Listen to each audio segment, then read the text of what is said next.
Good morning, everybody. I'm very pleased to be joined by numerous members of the Senate Democratic Caucus to make an announcement here today. You'll be hearing from several of my members as well about the Senate's alternative to the governor's proposal. And I should say right off the bat that our proposal, like the governor's, no early release, no early release. And you'll hear that a few times here this morning. Why are we here?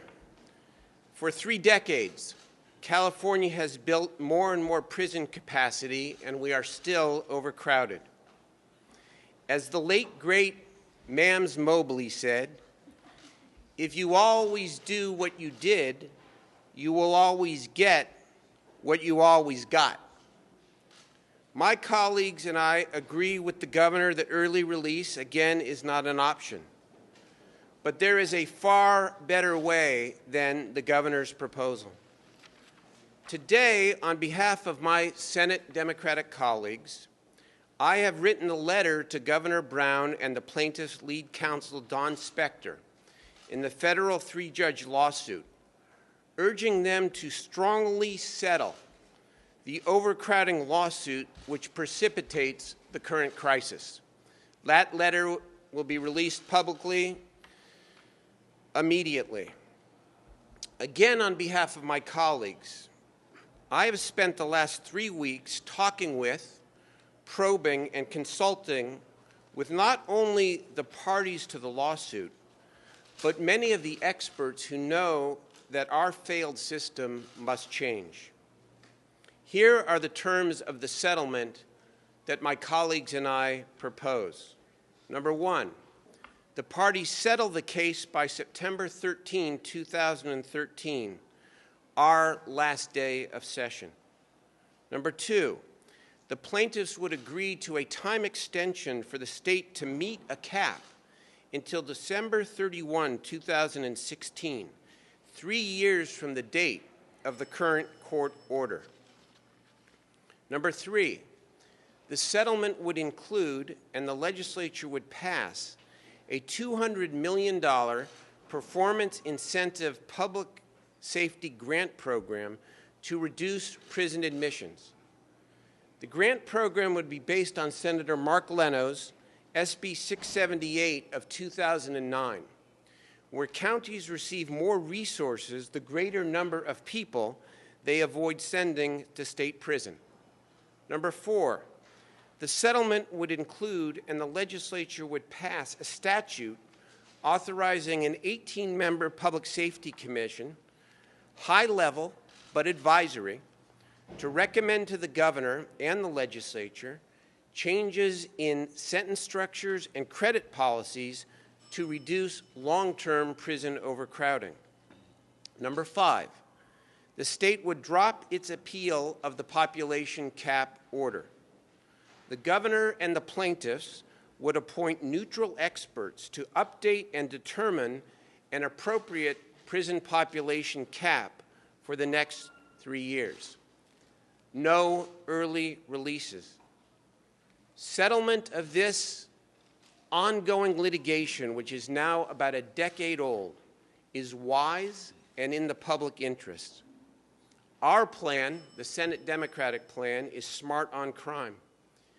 It is a durable solution. It is a less expensive solution than the governor's. I don't know where my, it's okay?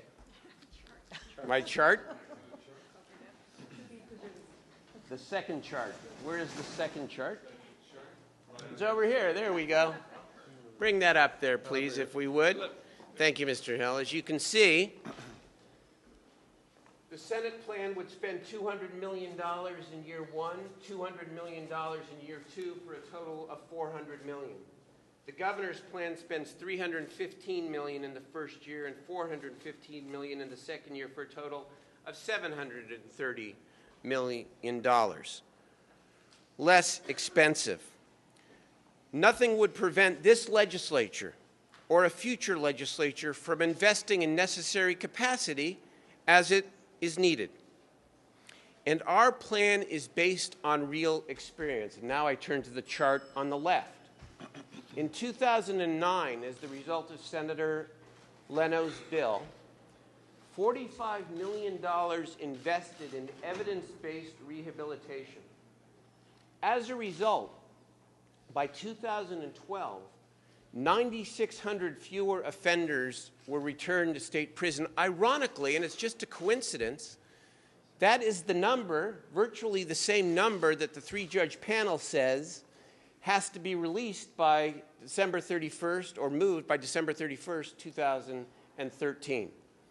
The state saved $536 million, of which half was returned to the counties to reinvest in these same programs. What worked once can and will work again. Members of the media and the public, my colleagues and I have been vociferous in support of the governor's strategy to appeal the overcrowding order to the Supreme Court. Unfortunately, the governor lost that battle. Today, we urge the plaintiff and the governor to sit down together, to take this framework and to settle this in a smart and in a tough way. And the public supports our approach. A recently released poll by David Binder showed that clearly. 59% of Californians support evidence-based community programs to reduce repeat offenses. 74% support a public safety commission. 80% support expanded mental health treatment. Now, how will the governor and the plaintiffs in this case react to the announcement we are making here today? I will allow them to speak for themselves. No approach stands scrutiny alone, of course. It must be contrasted with the approach you heard yesterday from the governor and Speaker Perez and the two Republican leaders. As I said yesterday, the governor's plan contains no hope nor promise. It spends $715 million on building more prison space. By definition, it does nothing to change the nearly 70% revolving door rate that brings people, once inevitably released, back into state prisons. The question before us is clear. Do we begin now to slow the revolving door of offense, release, and reoffense, or do we spend precious taxpayer dollars on the same tired proposals which do nothing to close that revolving door? Fundamentally, by resorting to a $715 million Band-Aid, the governor is inadvertently yielding to the federal judges he says he wants to continue to fight. The governor said eloquently just 8 months ago at the beginning of session, when asked about the three-judge panel, he said the following: "We can't pour more and more money down the rat hole of incarceration. We have to spend as much as we need, but no more, and I think we've hit that point." This is August. What has changed? The governor's argument from January ought to be as good today as it was then. Nothing in his plan reduces the real risk that the prison population will go right back up after we've spent all this money to change nothing.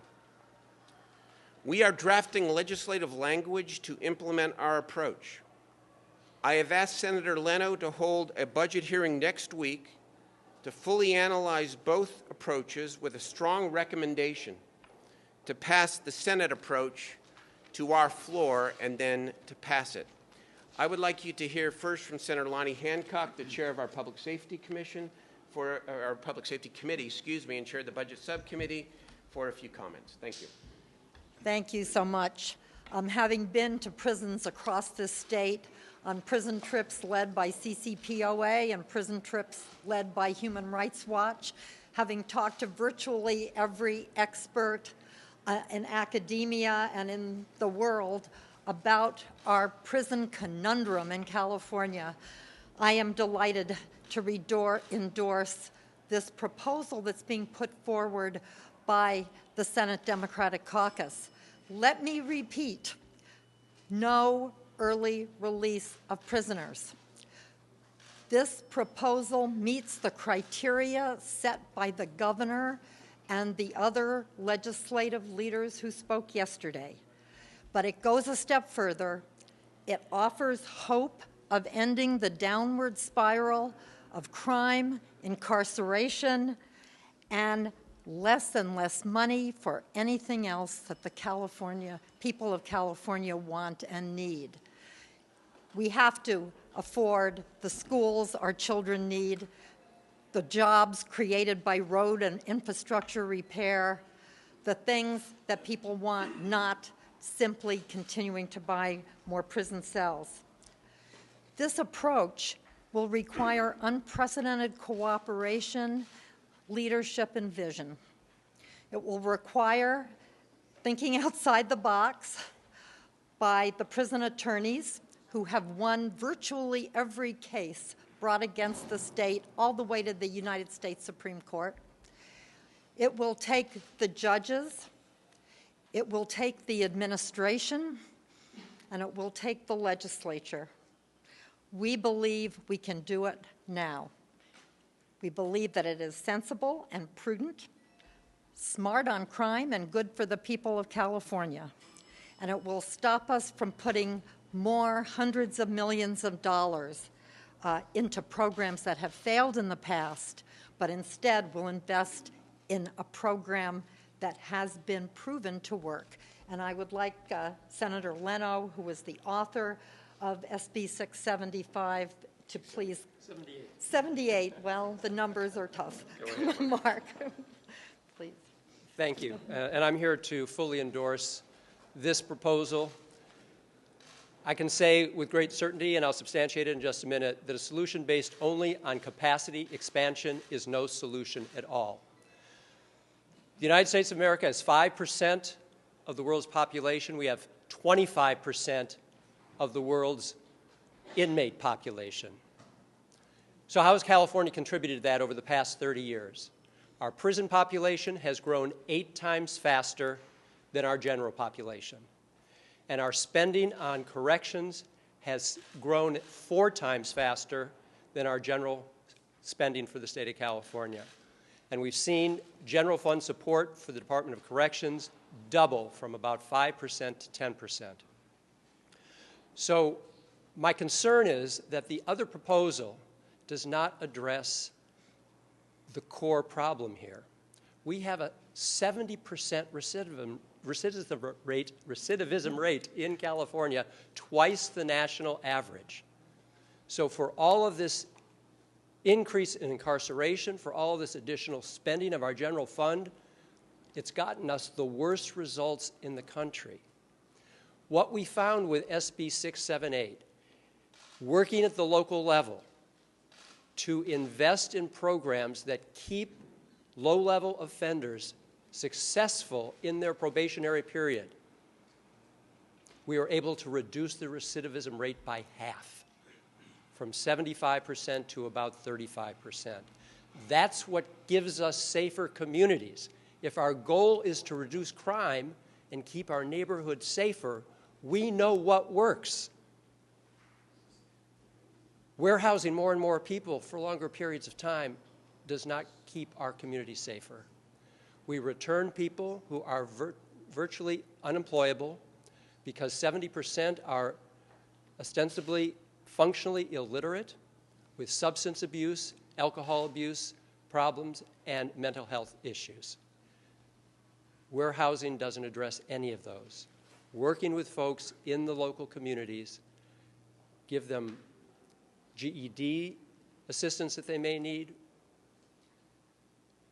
help with their remedial reading skills, to give them job training, and job placement. That's what keeps people from reoffending. And I've just come back from a White House conference on the impact of children of incarcerated parents. This becomes a generational loop because the more parents we take out of their homes, the more the next generation will fail in their studies, fail in their graduation rates, and find their way into our criminal justice system, and we perpetuate that which we've been doing for the past 30 years. It's time to do something different. This proposal will do that for California. Thank you, Mark. Let me ask, thank you very much, Senator Leno and Senator Hancock. Let me ask Senator Ben Wesso to make a few comments here with an interesting and important perspective on this issue. Go ahead. Thank you. I support this plan because it's long overdue and it's time to get California working again in this area. I authored a ban on the sale of synthetic drugs 2 years ago because Californians want to live in safe neighborhoods. That's why this program is so important, because it promises no early release. Californians don't want early release. They don't want prisoners to be released into their neighborhoods. And this plan achieves that. I also, talking to a constituent very recently, they asked me, please, do not increase fees at the universities. The California universities are the only chance their kids have of achieving an affordable education. And this plan also addresses that because it keeps our promise in Prop 30 to spend more money into education, because that's what Californians want. I've been working on some economic development initiatives in my district, helping to reduce border wait times, because they help the economy. And part of our strategy to combat crime in our states to provide jobs for Californians. And in a community in my district, in Otay Mesa, where we're trying to reduce border wait times, within a stone's throw of that border crossing, we have a prison that under this proposal would increase capacity by 1,500 beds.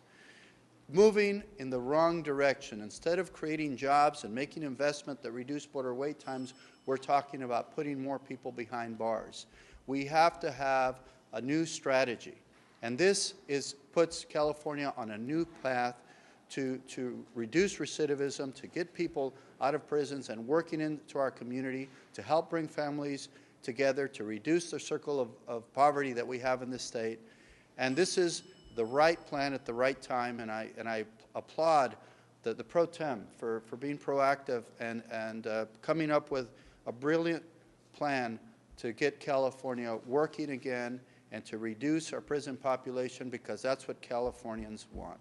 They do not want to continue to foot the bill on putting more people behind bars every single year. And this will put us on a recovery plan, and this is the right approach. And I stand here in solidarity with my senators with a solution that's going to get California working again. Thank you. Thank you very much, Senator Wesso. Let me ask Senator Kathleen Galgiani to step forward. One of our newest senators, like Senator Wesso, and like Senator Wesso, understands community, what's going on in her community, and is a terrific leader. Senator Galgiani.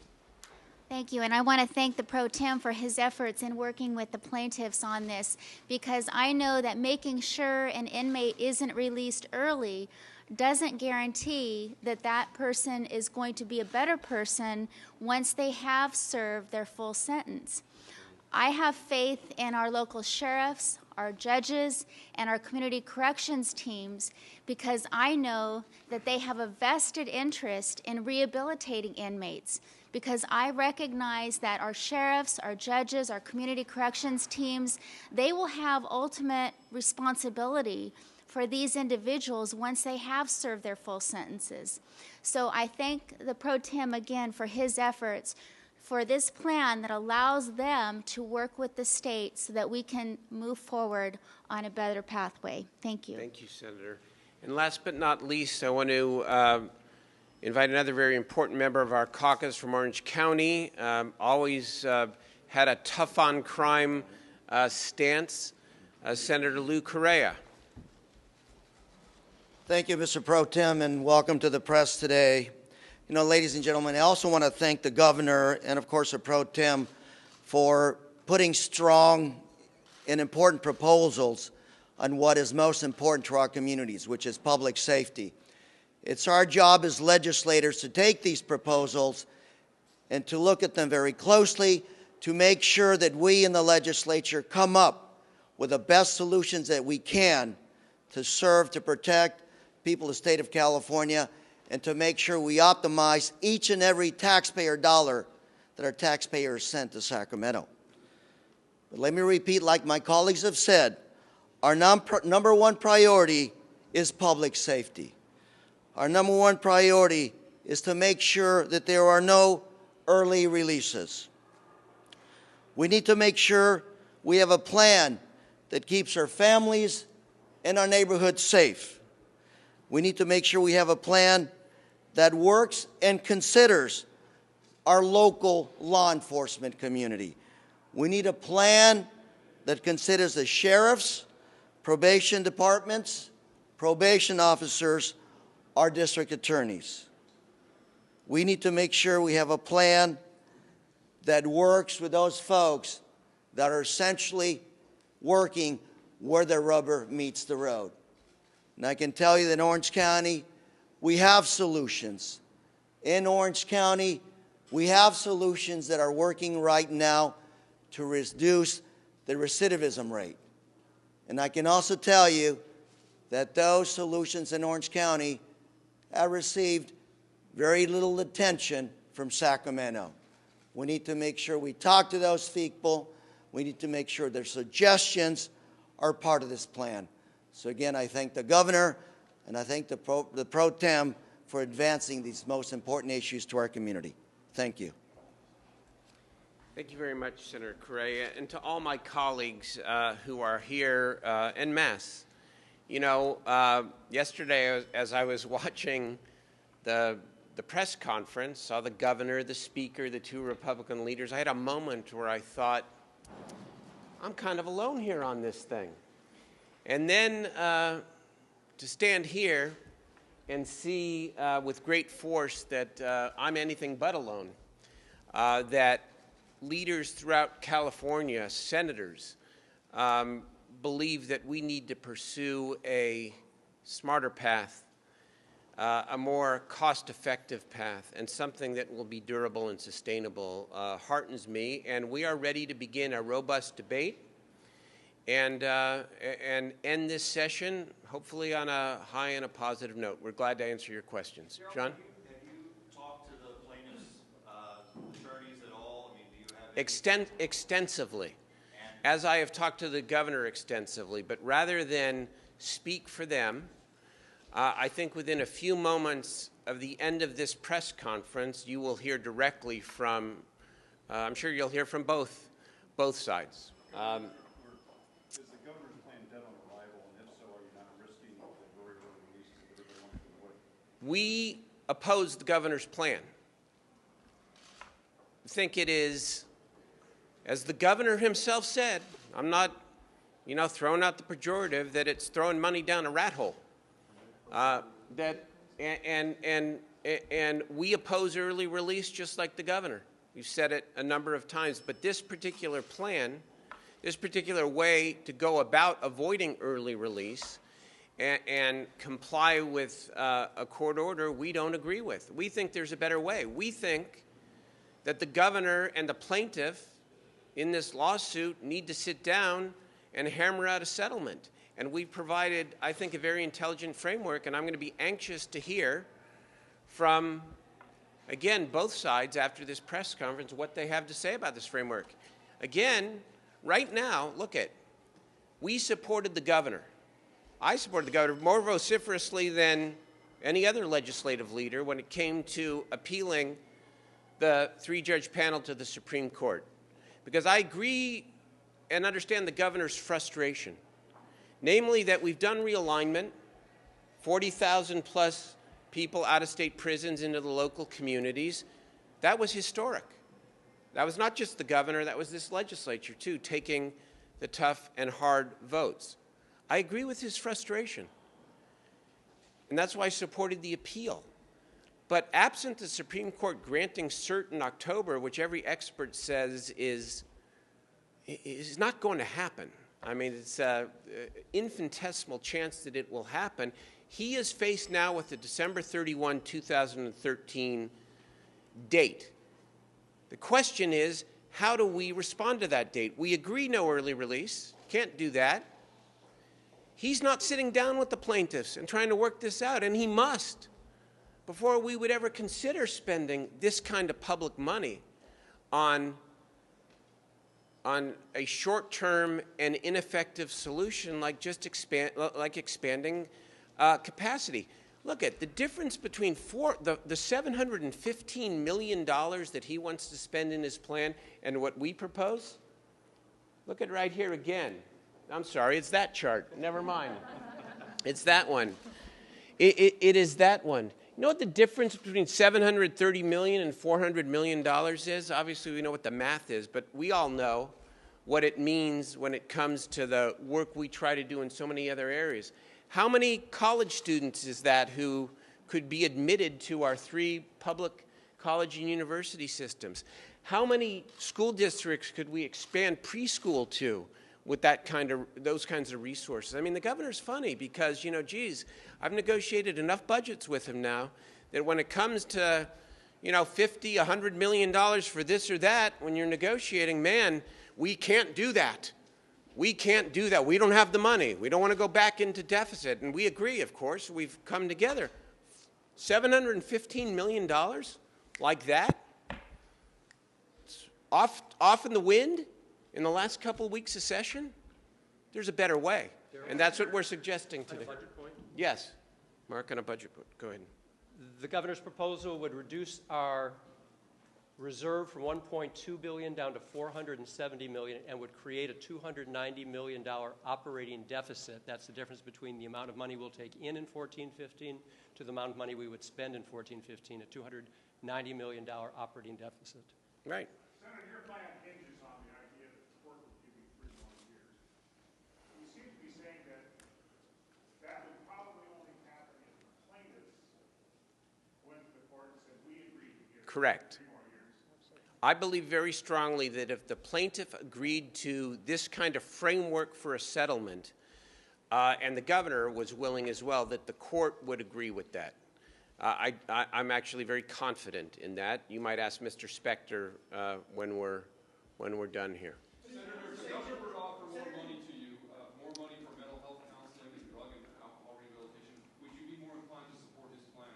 Not at this point. I mean, we're open to having any kind of conversation, but we fundamentally believe that the underlying lawsuit needs to be settled. Because here's the problem, we are strong proponents of investing in those kinds of programs. That's no secret. But we're worried about money, too. How do you layer $715 million, put that on the table, then layer on top of that much of what we want to do? The governor's position is, as I heard it yesterday, well, spend this money now, and then we will get to the long-term solution. We'll get to the sentencing changes. We'll get to strategies to reduce recidivism, which are already proven, by the way. And you know what my question is? Of course, I won't be here. I'll be termed out when all that occurs. But I'm going to say, well, then, where's the money going to be for all that we need to do down the line if we're spending $715 million on and throwing it down a rat hole? Yeah, billions of...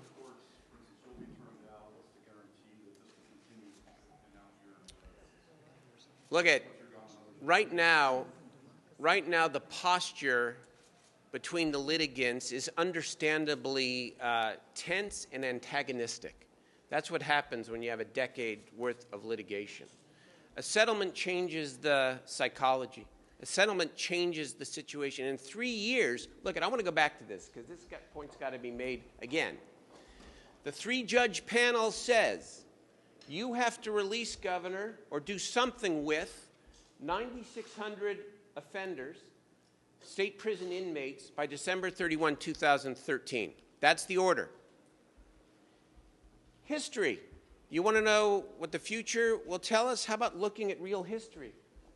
We're talking about a $200 million investment, of course, That's a $45 million investment in county-based reduction of recidivism strategies, substance abuse, mental health, vocational training, reentry, mental health, drug courts, etc. 2012, this is undisputed, by the way. The counties say that they sent 9,600 fewer offenders to state prison as a result and saved all this money. Why isn't that a better investment than $715 million on something that doesn't solve the problem? Senator, what is the incentive, though, of the plaintiffs to settle? They've been winning, as you guys pointed out. They might be able to get a better deal if they let this ultimately go through. Here's the incentive. The plaintiffs now, I think, realize that they are at risk of winning the battle and losing the war. They've won the battle, because I don't think the Supreme Court's going to take the case. They've won the lawsuit. Terrific. What does the capacity plan potentially mean to them? It means that they lose the long-term goal that precipitated the litigation in the first place to change the underlying criminal justice system. Capacity, you've heard their response to the governor's plan yesterday. They think it's throwing hundreds of millions of dollars and doesn't actually solve the problem, because here's the root of it. The root of it is, if we build this capacity, there's nothing we're doing that won't lead to the overcrowding problem happening again, because more and more people will flood the prison. So we'll have spent this money, and we'll still have an overcrowding problem. And the court, by the way, even with the governor's, if we did the governor's proposal, will continue to have full jurisdiction over the matter. And I'm sure they're none too happy with the solution proposed by the administration. But the plaintiffs have an incentive, because if all we end up doing is capacity, that doesn't change any of the underlying factors which led to overcrowding in the first place. Senator, Speaker Perez sounded very confident yesterday that despite your differences, your chamber would pretty much go along with what they want. Well, I appreciate this. I appreciate the speaker speaking for me and my colleagues. He's entitled to his opinion. I think you see a very strong showing from equally committed public servants who believe there is a better way. And so, look it now. Does this lead to conversation that leads to a solution and compromise? I hope. And I'm open. You know me, and you know my colleagues. We're not, it's not my way or the highway. We're putting down a settlement proposal here. I'd like to hear what the parties say about it. Because if that case isn't settled, this thing's going to linger, and it's going to cost us billions, as the governor said yesterday, billions and billions and more money. Let's do something smart here. This is a historic moment in a way. It's a fork in the road, and we've chosen a path. Now, is there middle ground? Always, but let this very important public debate and discussion begin. Senator, the governor balks at this proposal. Yeah. Could you see any scenario in which you could, as a caucus, go directly to the court to make your own argument? Anything is possible. I know we are not going to do what was proposed yesterday. It's not smart.